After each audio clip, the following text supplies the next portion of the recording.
Hey, Mean Matt here. There we go. Hey, Mean Matt here. Hey, Mean Matt here. Hey, Mean Matt here. Hey, Mean Matt here. Hey, Mean Matt here. Hey, Mean Matt here. Hey, Mean Matt here. Hey, Mean Matt here. Hey, Mean Matt here. Hey, Mean Matt here.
You know, I try to stay positive. That was my goal this year in 2019 was to stay positive. And so far it has worked, but last night's Hell in a Cell, I gotta say, was got some high points, definitely some low points, and we'll get to that. Yeah. I think that'll work out in a way. We'll get to that. So, we talk about the pre-show. We've got Natalya versus Lacey Evans again. Okay. It is what it is. You know, Lacey tried to slap on a sharpshooter. That didn't work out so well.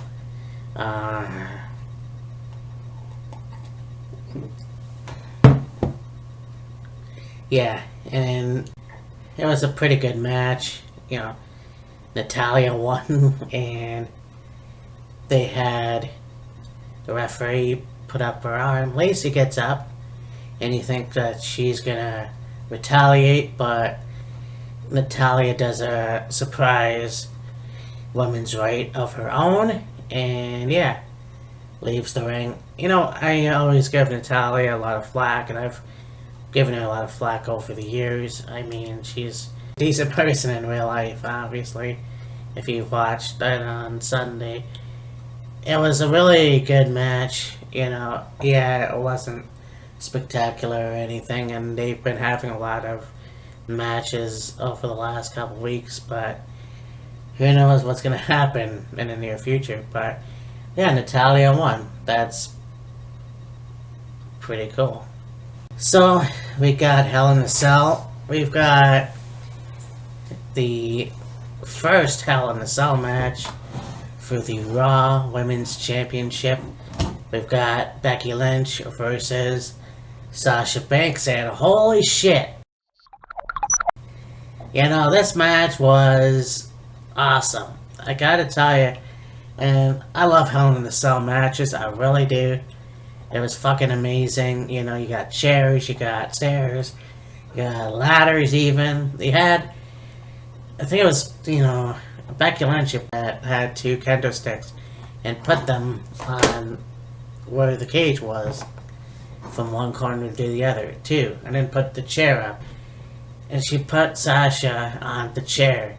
And she went up on the turnbuckle and she jumped off. And yeah, right knees in the, yeah. It was awesome, you know. Sasha even got a couple hits in there. You thought she was gonna win this match. It was very good. You know, Hell in a Cell matches are creative, and that's what I love about them. They're violent, and yeah, You had the disarmer, and you know, it's funny because Becky's doing the disarmer and Sasha Banks is trying to get out her ponytail, and it's like, you know, if you yank out the ponytail, you're gonna further damage your arm, which I think happened because there's a rumor that Sasha Banks is injured. Well, that no fucking shit, you know.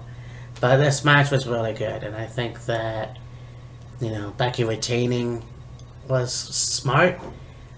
I mean, they'll probably have another match in the future. I think Becky winning this match was the right decision. You then had the Take Team Tornado match. Say that 5 times fast. Got Daniel Bryan and Roman Reigns versus the Brothers of Metal. Of course, Eric Rowan and Luke Harper. And this was pretty cool as well. They had a lot of good outside, and you had Daniel Bryan do the lapel lock to, I believe it was Eric Rowan, and you thought it was going to go to them, but you had fucking Roman Reigns give the spear. Well, actually, it was a Superman punch to, I believe, Luke Harper, and then the spear at Eric Rowan for the win. You know, and it was just like, yeah, these two guys definitely proved that they can work together, and Bryan is full face now. You know, giving the hug to Roman Reigns. Who thought Roman was going to hesitate at first? Obviously, that didn't happen. And yeah, they're actually making a good take team out of those two. I think that it's time for Bryan to be face again. You know, he was a good heel since SummerSlam, but I think this is good now to see a different change, and it's always good to change. That's all I could say about that. Then you have a match that we didn't talk about on Friday. You've got Randy Orton, who was challenged by Ali in the backstage area. Ali was being interviewed, and then Randy Orton cut him off, and yeah, thus they had a match. Of course, Ali got fucked up a lot, and you know, being thrown onto the table, and you thought he was gonna win. He did some very interesting moves I've never seen before, you know, but there was an RKO out of nowhere, and Randy Orton won. So I think Ali brought the fight to Randy Orton, but to no avail. Randy Orton won. So there you go. Then you've got what I consider one of the best matches of the night. In a way, you have the Kabuki Warriors versus Alexa Bliss and Nikki Cross. And this match, definitely, you could tell that, yeah, the Kabuki Warriors didn't have a lot of matches, but they definitely showed that they are kind of a heel tag team. You know, Kylie Sane did the whole pirate walk that she does, and went over to Nikki Cross and like poked her in the eye, and that distracted the referee from Asuka getting the upper hand on Alexa Bliss. You know, they definitely pulled out a few good shots as well. One of the most coolest, I think, awesome, there's no words. You know, Nikki Cross was in the ring with Asuka, and she was going to pick Asuka, and Asuka gets up, and here comes the mist. Green mist, holy shit, that was awesome. And it is stereotypical for Japanese wrestlers to do that. You've got the great Muda, you got the great Kabuki, Yoshihiro Tajiri. So, I mean, this is cool just to see a woman wrestler do it, you know. And so that was awesome. That gave them the win, and the Kabuki Warriors have the Women's Tag Team Championships. I think this is going to be interesting because you're going to see that, yeah, they didn't have very many matches to actually earn them the titles, but they have the titles, and, you know, they have a legit name. I wish their theme music was, better. Not a mashup of the two, but, it is what it is. I fucking marked out for the Mist. I thought that was awesome. Then you got this match. This was kind of another surprise match. It was a 3-on-3. You've got the Viking Raiders with Braun Strowman, who came out as the surprise third man, versus the OC, Styles, Machine Gun Carl Anderson, and Luke Gallows. This was pretty cool, It ended in disqualification, which is bullshit, but it wasn't without Braun Strowman giving AJ a seat. And you got the Gallows and Anderson picking AJ up, and AJ's all wobbly legged and whatever. So, I mean, that's just. I think maybe it's time to fucking give Braun Strowman the title. I mean, Jesus Christ, come on. Let's have him face AJ again for the United States Championship. Why not? Why the fuck not? Then you had another match that happened out of nowhere. I guess not. King Corbin versus Chad Gable. Baron Corbin and Chad Gable have been going at it for a while now. And of course you got Baron Corbin, who's basically picking on Chad because of his height and whatever. Cheap heat shit. So yeah, King Corbin dubbing Chad Gable Shorty Gable, I guess. And of course Corey Graham's just annoying as always. And so the match was actually pretty good. You got a surprise victory from Chad Gable, which I thought was awesome. Like actually giving him a win, which I thought was cool.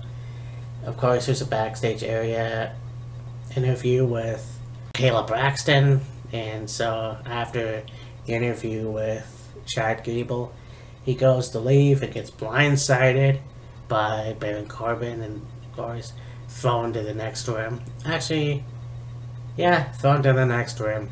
So Baron Corbin actually got the upper hand, even though he lost the match. You got the SmackDown Women's Championship match. You got Charlotte Flair versus Bayley. And yeah, Bayley comes in as the face, or the odd heel, I guess,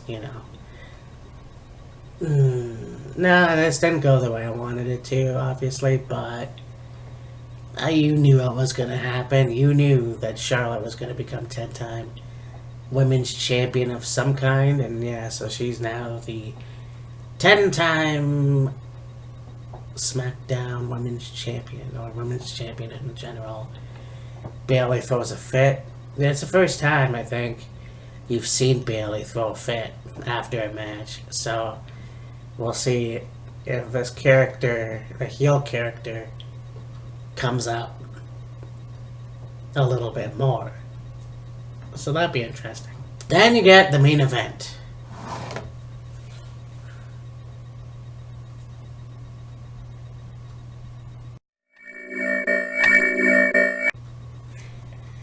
And I really thought this match started off great. I wanted to like this match. It had a different atmosphere. The lighting was dim and red, and the match seemed to be going well. And you have a disqualification. Or no contest. It is what it is. Why? You had weapons upon weapons upon weapons in the match. And Seth Rollins throws the chairs on top of Bray Wyatt and, whatever else. And then he gets stopped by the referee. So, the match ends. They put Bray on a stretcher. Bray gets up after Seth Rollins goes over and gives Seth the fucking mandible claw. Now, what was cool about this was, well, I don't know if it was that cool, but seeing the blood coming out of Seth's mouth But holy shit, what a disappointment that was. And a lot of people seem to be disappointed about it. And you know, the fact of the matter is, you knew that it was going to happen. You knew that this show was too good to be fucking true. I don't understand that for one goddamn minute. So what? Because now it seems like Bray Wyatt is injured. So what are you going to do about it? It's fucking bullshit. So what's happening right now, I'm not sure what's going on. But it sucks. It really fucking sucks. Anyways. That's it for me. Besides that one fucking match. Well, I mean, it was a good match up until the ending. The show was okay. It wasn't great. It wasn't terrible. I mean, fucking missed. What can I say? And that match with Sasha and Becky, you know, there was a move they did. And Sasha ended up, you know, Becky kicking out. And the look on Becky's face, like it was a really good match. It was a really good match. I really enjoyed that, but yeah, it was soured. Soured by the ending of the show. But we'll see what happens in the future. Anyways, talk to you later. Bye.